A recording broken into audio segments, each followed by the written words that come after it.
আমি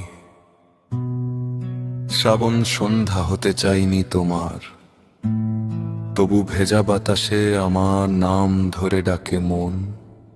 খবর কি এখন? নিস্তব্ধতার বুক চিরে একটুখানি শব্দ পাঠাও, যেন বজ্রপাতের মতো জেগে ওঠে ভাষা।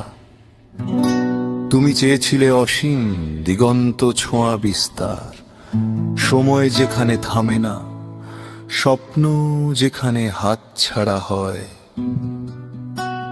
আর আমি চাইনি আলো হয়ে নাট্যমঞ্চের শেষে নিভে যেতে, চেয়েছি দীর্ঘ নদী হয়ে তোমার পাশে বয়ে যেতে নিরবধি। আকাশের নীল, গোধূলির লাল, রৌদ্রের গন্ধ সবটুকু শুষে নিতে চেয়েছি তোমার হাতে হাত রেখে।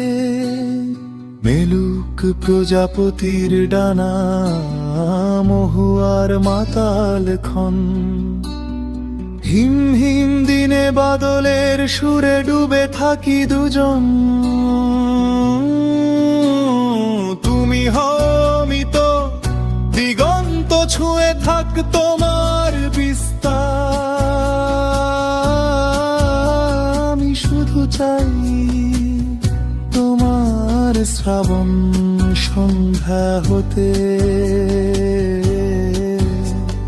ঝিরি ঝিরি বৃষ্টিতে নিভৃত হৃদয়ের স্পন্দন হয়ে,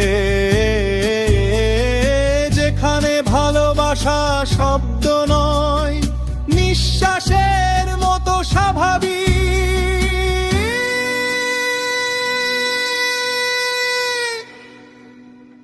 আর আমাদের নীরবতা হয়ে ওঠে পৃথিবীর সবচেয়ে রোমাঞ্চকর কবিতা।